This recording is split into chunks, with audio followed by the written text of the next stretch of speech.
여러분 반갑습니다. 빵식입니다. 시청하시기 전에 방송에 도움이 되는 좋아요 버튼 한 번씩 눌러주시고요. 방송을 바로 받아보실 수 있게 도와주는 알림 설정 종 모양 아시죠? 그것도 한번 클릭해 주시고 영상 보신 후에 댓글에 또 여러분들의 소중한 의견도 많이 좀 달아주시면 감사하겠습니다. 자, 여러분 정말 이 정치판이 썩어도 이 정도로 썩었단 말입니까? 진작에 알긴 알았지만 이 정도까지 썩었을 거라고는 정말 상상조차 못했습니다. 이건 우파 국민들을 배신했다라고 표현하기도 모자랄 만큼 정말 좋은 소식보다는 매우 충격적인 소식들만 들려오고 있어요. 개인적으로 이번 참에 여구 야구 떠나서 그냥 싹 다 뒤집어 엎었으면 하는 그런 바람입니다. 다른 영상에 이미 제가 다뤘기 때문에 이번 영상은 곽상도 의원의 아들 문제를 좀 짚어보도록 하겠습니다. 너무 황당해서 말이 안 나옵니다. 믿었던 이 우파 진영에 이런 분들이 하나둘씩 자꾸 배신을 때리고 있는데 이거 더 이상 믿을 사람이 없어요. 우리끼리 뭉쳐서 국민이 이 나라를 정말 지켜야 됩니다. 우선 곽상도 의원은 검사 출신인 거 다 아시죠? 저도 꽤나 괜찮게 생각했던 그런 분입니다. 그런데 자세히 이분을 보시면 박근혜 정부 때 민정수석을 역임한 사람으로서 박근혜 대통령의 탄핵에 찬성을 하고 있었고 그런 또 탄핵을 묻는 역할을 해왔었습니다. 또한 작년 내각제 개헌에 동조를 하면서 정말로 많은 제가 실망을 했고요. 이번에 화천대유 사건에 대응을 하는 것을 보고 확신을 갖게 됐습니다. 한마디로 정치하는 인간들은 어느 하나 믿을 사람이 없다. 이건 확실한 것 같고요. 박정희 대통령처럼 싹 다 그냥 혁명적으로 싹 밀어야 된다라고 생각을 하고 있어요. 화천대유의 1호 입사자이자 곽상도 의원의 아들인 곽병채, 이 사람이 6년을 다니고 퇴직금 명목으로 받은 돈이 무려 50억이나 돼갖고 파문이 일고 있는데요. 와, 정말 대단하지 않습니까? 곽상도 의원은 정상적인 절차 어쩌고저쩌고 하는데 이게 정상적인 건지 비정상적인 건지 여러분들이 직접 판단을 한번 해보시라고요. 저는 항상 제가 지어서 말을 안 하잖아요. 드러난 사실, 팩트에 근거해서 말씀드리기 때문에 여러분들이 한번 판단해보시고 댓글을 좀 달아주세요. 자, 먼저 여기 표를 한번 보시면요. 이게 국내 30대 그룹의 전문 경영인들의 퇴직금 순위입니다. 자, 보시다시피 아주 대기업의 사장, 부회장 어마어마하죠. 그런데 곽상도의 아들이 화천대유라는 회사에 6년을 근무하고 50억을 받았다고 하니까 이 표대로 하면요 4위입니다. 4위. 현대그룹 부회장급은 된다라는 그런 얘기가 되는 거고요. 이게 여러분들 정상적으로 보이세요? 자, 이뿐만이 아니에요. 화천대유 측은 퇴직금 명목이라고 말을 하고 있는데 이게 어딜 봐서 퇴직금입니까? 그렇다면 이 사람이 기본금을 도대체 얼마나 받고 일을 했다라는 말입니까? 기본적으로 퇴직금이란 1년 이상을 다녀야 되니까 이거는 해당이 되는 것이고 30일분의 평균 임금으로 산정이 되지 않습니까? 보통 회사들은. 그런데 6년 근무하고 퇴직금이 50억이요? 자, 그러면 제가 한번 베이스를 한번 밝혀볼게요. 자, 보시면 곽상도의 아들인 곽병채 씨는 2015년 6월 입사 후부터 2018년 2월까지 매달 233만원의 급여를 받았고요. 2018년 3월부터 9월까지는 333만원, 그 이후인 2021년 1월까지 383만원의 세전 급여를 받았다고 본인이 직접 말을 한 내용입니다. 제가 지어서 한 게 아니라. 자, 이 정도 급여를 받은 직원이 무슨 놈의 퇴직금이 현대그룹 부회장급, 그것도 국내 30대 그룹의 전문 경영인들의 퇴직금 순위 4위를 할 정도의 퇴직금을 받을 수가 있느냐 이 말입니다. 정상적이라면 이런 금액이 나온다라고 보이십니까? 제가 비정상입니까?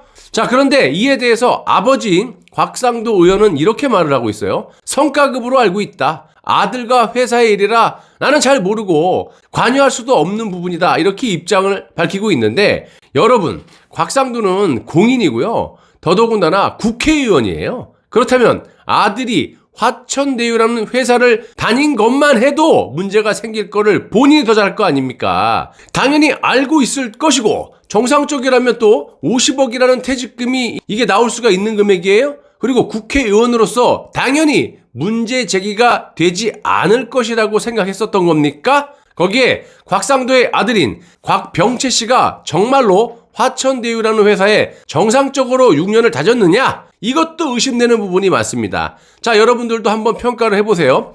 곽병채 씨는 일반 병사로 해병대를 전역하고, 그러니까 육군 병장 출신인가 봐요. 화천대유에서 6년가량을 근무하고 퇴직할 때 나이가 31살이라고 합니다. 그렇다면 단순 계산으로 따져보더라도 입사 당시에 나이가 뭐 한 24살 정도 되지 않았겠어요? 또 연세대학교 산업디자인과 산디과를 졸업하고 한양대 대학원에서 부동산과 도시개발 관련 공부를 한 것으로 알려졌어요. 그러면 군 22개월을 포함한 학부 과정만 최소 6년 정도가 나온다는 얘기인데, 대학원은 재직 중에 다녔다라고 치더라도 연세대 산디과 재학 중에 스탠포드로 유학? 이것도 무시기 말입니까? 이게 사실이라면 말이 안 되는 거죠. 물론 뭐 할 수도 있겠지만 연세대를 졸업하고 유학을 했다면 이는 화천대유 재직과 겹치는 기간이라고 볼 수가 있겠습니다. 그렇다면 유령 직원이라는 말이에요?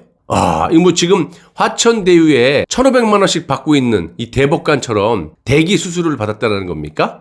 이건 말이 안 되잖아요. 자, 그리고 곽상도의 아들의 퇴직금이 50억 원이었는데 이전에 화천대유의 퇴직금 최고액이 1억 3천만 원이 최고였다라고 합니다. 이건 상식적으로 말이 안 되는 거 아니냐 이 말이에요. 한간에는 곽상도 의원이 화천대유는 이재명 거라는 식의 발언을 하시더만 이제는 자신의 아들이 이렇게 연루가 되니까 아들이 받은 퇴직금 50억 원은 이재명의 설계 때문이라는 식으로 말을 한다라고 합니다. 이거는 여야를 따라서 특검을 해야 되는 게 맞는 거예요. 근데 여기서 또 하나 또 짚어봐야 될 게, 제가 요즘에 TV를 보면요, 역대 패널들도 마찬가지지만 패널들 말을 들어보면 정말 황당합니다. 국민들이 경찰이나 검사들은 믿지 못하고 특검을 믿기 때문에 특검으로 가야 된대요. 이렇게 짓거리는데 정말 웃음이 나오더라고요. 박영수, 윤석열의 특검은 믿으십니까? 믿음이 가니? 역대급으로 대국민 사기로 박근혜 대통령을 탄핵시킨 조작 날조로, 조작 날조 특검을 국민들이 믿는답니다.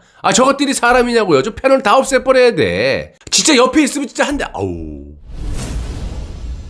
자, 그럼 아들의 입장은 또 어떨까요? 곽병채 씨는 입장문에서 2020년 6월 퇴직금을 포함해 5억 원의 성과급 계약을 체결했다. 2021년 3월 퇴사하기 전 50억 원 지급으로 성과급 계약이 변경됐다면서 원천 징수 후 약 28억 원을 2021년 4월 30일경 자신의 계좌로 받았다. 이렇게 말을 하고 있어요. 또한 곽 씨는 입사할 때부터 약속됐던 금액은 아니었다. 이러면서 모든 임직원이 성과급 계약을 체결했고 구체적 시점과 금액은 각 개인과 회사 간에 체결한 내용이라 잘 알지 못한다. 이렇게 말합니다. 자, 그럼 이건 또 뭘 의미하는 겁니까? 단순히 생각해 보시더라도 곽상도 의원이 관여를 안 했다면 이런 비정상적인 상황이 발생할 수가 없다라는 계산이 나오죠. 그리고 실제로 곽상도 의원의 이런 의심을 갖게 하는 또 그런 아들의 발언이 있습니다. 곽병채 씨는 자신의 아버지가 화천대유를 소개해줬다라고 밝힌 바가 실제로 있습니다. 여러분, 지금부터 잘 들어보세요. 지금까지만 해도 아들이 직접 말한, 그리고 모든 정황 봤을 때 이 곽상도 의원이 끼지 않았다면 말이 안 되는 거잖아요. 자, 그런데 아들의 또 해명이 또 정말 웃깁니다. 제가 봤을 때는요, 문준영이와 별반 다를 게 없다라고 보여지는데 곽상도의 아들이 이렇게 말을 합니다. 아버지께서 김땡땡이가 부동산 개발 사업을 하는데 사람을 구한다고 하니 생각 있으면 한번 알아보라고 했다. 이러면서 믿져야 본전이라는 생각으로 회사 기본 정보를 검색해봤다. 이러면서 부동산 개발 사업을 대박날 수도 쪽박 찰 수도 있지만 이미 우선 협상 대상자로 선정된 상태라 사업이 대박날 수 있겠다 싶어서 베팅해볼만 하겠다. 이렇게 판단했다라는 거예요. 그리고 아버지가 거액의 퇴직금을 수령한 사실을 최근에 알았다고 이렇게 해명을 해요. 이거는 뭐 여지까지 많이 봐왔던 흔히 하는 그런 해명 아닙니까? 화천대유가 언론에 크게 보도되고 어떻게 된 것인지 아버지께서 이제 물어보시니까 급여랑 성과급 등을 말씀드렸다. 제 인생은 제가 선택하고 제가 책임지고 제가 그려왔다. 이 돈은 모두 제 계좌에 있고 제가 화천대유에 입사해서 일하고 평가받은 거라고 이렇게 강조를 하고 있는데요. 곽상도의 아들이. 이게 고집 곧대로 믿겨지시냐 이 말입니다. 여러분, 정상적인 사람이라면. 자, 그렇다면 곽 씨는 다른 거 다 필요 없고 화천대유에서 50억 원을 퇴직금 받을 만한, 또 급여는 2, 300만 원을 받으면서 갑자기 이 퇴직금 수령 어떤 그 절차나 이런 것들이 바뀐 거에 대해서, 그리고 이 화천대유에서 무슨 일을 어떻게 했는지를 상세히 설명을 하기 바라요. 그래야 국민들이 보고 이 정도면 50억 원을 퇴직금을 받을 만하겠다, 이런 걸 얘기해야지. 하나만한 자다가 마누라 옆 사람 다리 긁는 소리, 이런 소리는 하지 말란 얘기예요. 아니 내 다리가 근지러운데 왜 내 다리를 긁어야지 왜 옆 사람 마누라 다리를 긁느냐 이 말이야. 내 다리가 근지러운데 마누라 다리를 긁으면 내 다리가 시원해요? 그러니까 이상한 소리 하지 말고 6년간의 화천대유에서 본인이 무슨 업무를 어떻게 했는지 상세하게 얘기를 해요. 그래야지 국민이 이 정도면 50억 받을만 하네, 이렇게 납득을 해야 되는 거지. 이게 뭐 하는 짓거리야. 그리고 이런 말도 안 되는 상황을 저딴 식의 말로 덮으려고 한다면 이것도 마찬가지 문진용이가 국민을 곤충으로 보는 것하고 다를 게 없다라고 저는 판단이 되고요.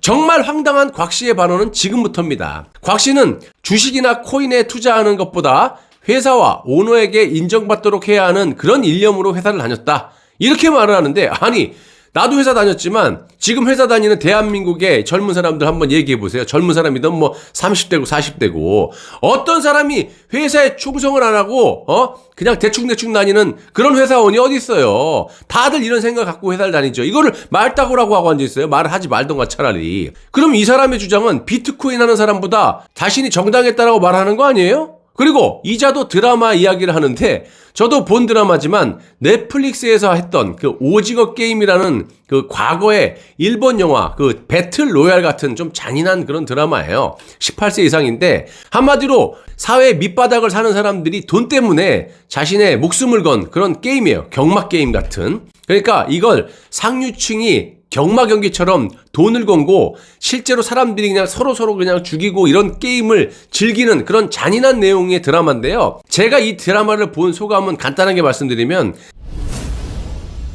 사람이라는 동물이 별거 없구나. 돈도 돈이지만 죽음 앞에서는 별의 별짓을 다 하더라. 그리고 사회 계급층이 분명하게 나눠져 있구나, 이 정도로 느꼈습니다. 지금 이자가 뭔 놈의 지금 상황을 오징어 게임으로 비유하는지 나는 도무지 이해할 수가 없고요. 자신의 아버지의 백인지는 모르겠지만 저는 그렇게 보여지고요. 정황으로 봤을 때 또 6년간 재직을 하고 무려 50억 원의 퇴직금을 받아놓고 자신을 오징어 게임의 하류층 인생과 비유를 합니까? 자신이 오징어 게임에서 나오는 그런 하층 계급이라는 것을 강조하는 거예요. 지금 이 사람은 경마 게임의 말이었다, 자기는. 그러니까 정당하게 돈을 받았다는 얘기야, 일을 하고. 와, 정말 대단한 집구석의 아들이 났습니다. 여러분들도 그 드라마 한번 꼭 봐보세요. 그러면 이 곽 씨가 과연 드라마에 나오는 게임의 도구였는지를, 그리고 곽 씨의 지금 발언에 대해서 여러분들이 어떻게 판단하실지를 한번 그 드라마를 꼭 보시기 바랍니다. 어딜 봐서 네가 오징어 게임의 그 말로 보이니? 정말. 마지막으로 곽 씨의 황당한 발언을 좀 소개시켜 드릴게요. 대장동 사건의 본질이 화천대유가 수천억 원을 벌 수 있도록 만들어 놓은 설계의 문제냐, 아니면 그 속에서 열심히 일한 한 개인의 문제냐, 이렇게 되물었다라는 겁니다. 정말 이거 뭐 건방지다고밖에 볼 수가 없어요. 아니 당신이 만약 일반인의 아들이었다면 과연 그 회사에 입사나 할 수 있느냐를 좀 묻고 싶고, 뭐 설상가상 운 좋게 입사를 했다 하더라도 지금의 상황이 정상적으로 내 눈에는 보이는지 되려 너에게 묻고 싶습니다. 그리고 곽상도 의원도 그러는 게 아니에요. 국민들이 얼마나 당신을 믿는 사람이 많은데 이렇게 박근혜 대통령에 대해서 탄핵을 묻고 말이야, 내각제 개헌에 앞장서 있고 뭐 하는 겁니까 당신? 여러분, 제가 항상 말씀드리는 말 중에 판단은 여러분들이 하는 거다, 왜 저에게 물어보시느냐, 여러분들은 판단할 능력이 없습니까? 이렇게 건방지게 들릴지 모르겠지만 제가 물어보잖아요. 절대로 정치하는 사람 단 한 사람도 믿을 사람 없고요. 여러분들 자신만 믿으세요. 저도 믿지 마세요. 전 믿지 말라고 얼마나 많이 얘기했어요. 그냥 제 방송이나 이런저런 방송 보시면서 참고만 하시고 그런 영상들을 여러분들의 머릿속에 죄다 취합을 해가지고 여러분들 자체 이 두뇌에서, 뇌에서 이미지 트레이닝을 통해가지고 여러분들이 냉철한 판단을 하시는 겁니다. 그래야지만 나라가 발전이 되는 거지. 그냥 이 사람 말 듣고 저 사람 말 듣고 아마추어 축구처럼 똥볼 하나 툭 차놓으면 와 저로 몰아다니고, 야 저기 고기 하나 뚝 터지면 와, 이렇게 해서는 안 된다라는 거예요. 그러니까 나라 꼬라지가 이렇게 되는 거야. 내 주관이 맞다면 누가 뭐라 그래도 끝까지 밀고 가는 그런 게 보수 아닙니까? 자, 여러분들 인생 누가 살아줍니까? 그리고 이 나라는 누가 지킵니까? 소는 누가 지켜요? 소는 누가 키우고? 바로 여러분들이 개개인이 지키는 겁니다. 이 나라의 주인은 국민이라고 나와 있지 않습니까? 나라가 없으면 국민도 없는 법. 나라가 없는데 살아서 뭐합니까? 라는 각오로 거짓 없는 진실 애국방송만 제작해서 여러분들께 제공하도록 노력하겠습니다. 보잘것없는 제 방송 끝까지 시청해 주시느라 너무너무 고생하셨고 감사드립니다.